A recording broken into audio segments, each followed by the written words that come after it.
မိုဘိုင်းတိကျဆော့ရင်နဲ့စိန်တွေရတော့မယ်တဲ့အခု All-Star Event မှာဂိမ်းဆော့ရင်ဒိုင်းမွန်ရမယ်မုတ်အစ်စ်ပါလာပါတယ်ဒီမုတ်ကိုဆော့မယ်ဆိုရင်တော့ဒိုင်းမွန် coin ဒါမှမဟုတ်ပန်းရောင်ကတ်ကိုဝင်ကြီးပြီးမှဆော့လို့ရပါမယ်ရူးတွေကတော့ရိုးရှင်းပါတယ်နိုင်ရင်ကိုဝင်ကြီးရဲ့နှစ်ဆပြန်ရပါမယ်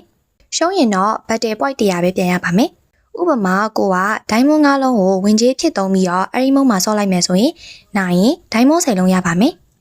ရှုံးရင်တော့ဘတ်တယ် point 100ရပါမယ်ဒီမုတ်ကတော့မေလ10ရက်နေ့မှာဂိမ်းလေးကိုရောက်လာပါမယ်သူကကျွန်တော်တို့ပုံမှန် run တို့ classic တို့ဆော့တယ်လို့မျိုးပဲဆော့ရမှာပါတယောက်တည်းဆိုလို့ဆော့လဲရတယ်လို့အဖွဲ့နဲ့ပါတီဆော့လို့လည်းရပါတယ်တခုရှိရာကပွဲမစခင်ကတည်းကကိုဘက်ကနေပြီးတော့စိန်ရင်ပေးပြီးမှဆော့လို့ရပါမယ်ပွဲပြီးတော့ရင်မီးပေါက်ထဲကိုပွဲရလက်အရာနိုင်ရင်စိန်ရှုံးရင်ဘတ်တေပွားရောက်နေပါလိမ့်မယ်အဲ့ဒီ event ကတစ်လားလောက်ကြာပါမယ်တရက်ကိုဒိုင်းမွန်90တီရှာလို့ရပါမယ်တလားဆိုရင်တော့ဒိုင်းမွန်1500လောက်အိတ်ထဲထည့်နိုင်မယ့်အခွင့်အရေးပါဒါမဲ့နိုင်မှုတော့လိုတာပေါ့ဗျာ